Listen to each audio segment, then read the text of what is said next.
வாழிய செந்தமிழ், வாழ்க நற்றமிழர், வாழிய பாரதமணி திருநாடு. பாரதமணி திருநாடு நேரில் அனைவருக்கும் வணக்கம். நாம் அந்த நாளில் இன்று என்ற தலைப்பிலே கடந்த காலங்களில் இதே நாளில் என்னென்ன நிகழ்வுகள் நடந்தன என்று ஆசை போட்டுக் கொண்டிருக்கிறோம். அந்த வரிசையிலே இன்று ஆகஸ்ட் 13, இன்று சர்வதேச உடல் உறுப்பு தான தினம், வேர்ல்டு ஆர்கன் டொனேஷன் டே. உடல் உறுப்பு தானம் மற்றும் திசு தானம் செய்வதன் மூலம் பல உயிர்களை காப்பாற்ற முடியும் என்ற விழிப்புணர்வை மக்களிடையே ஏற்படுத்துவதே இந்த நாளின் நோக்கமாகும். இன்று சர்வதேச இடதுகை பழக்கம் உடையோர் தினம். உலகில் 10% பேர் இடதுகை பழக்கம் உடையோர்.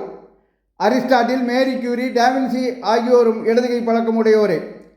புகழ்பெற்ற த்ரில்லர் மற்றும் சஸ்பென்ஸ் ஆங்கில திரைப்பட இயக்குனர் மற்றும் தயாரிப்பாளர் ஆல்ஃபிரட் ஜோசப் ஹிட்ச்காக் அவர்களின் பிறந்தநாள் இன்று. ஆண்டு 1899. போரில் காயம்பட்ட வீரர்களுக்கு ஓய்வின்றி மறுத்திட்ட கைவிளக்கேந்திய காரிகை லேடி வித் லேம்ப் என போற்றப்பட்ட ஃப்ளாரன்ஸ் நைட்டிங்கேல் நினைவு நாள் இன்று. ஆண்டு 1910.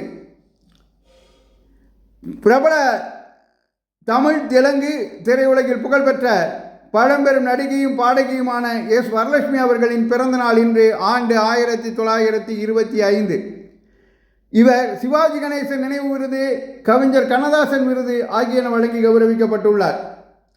கியூபாவின் பிரதமராகவும் ஜனாதிபதியாகவும் திகழ்ந்த ஃபிடல் காஸ்ட்ரோ அவர்களின் பிறந்த நாள் இன்று. ஆண்டு 1926.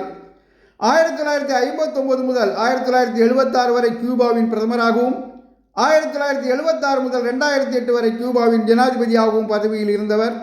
உலகத்தில் நீண்ட காலத்திற்கு ஒரு நாட்டின் தலைமை பொறுப்பில் இருந்தவர் இவரே.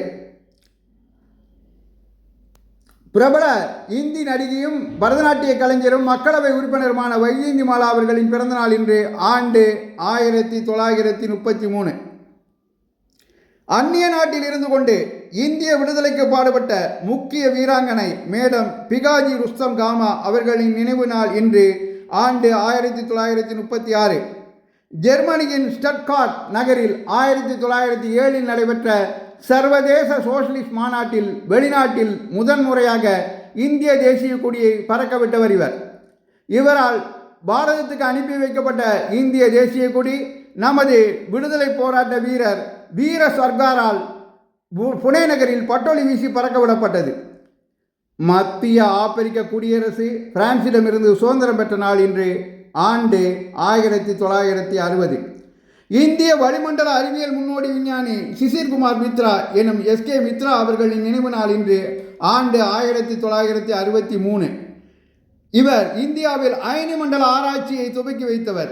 இந்தியாவின் தேசிய பேராசிரியராக 1962 நியமிக்கப்பட்டார். இவர் பத்மபூஷன் விருது வழங்கி கௌரவிக்கப்பட்டார். நன்றி, வணக்கம், ஜெய்ஹிந்த்.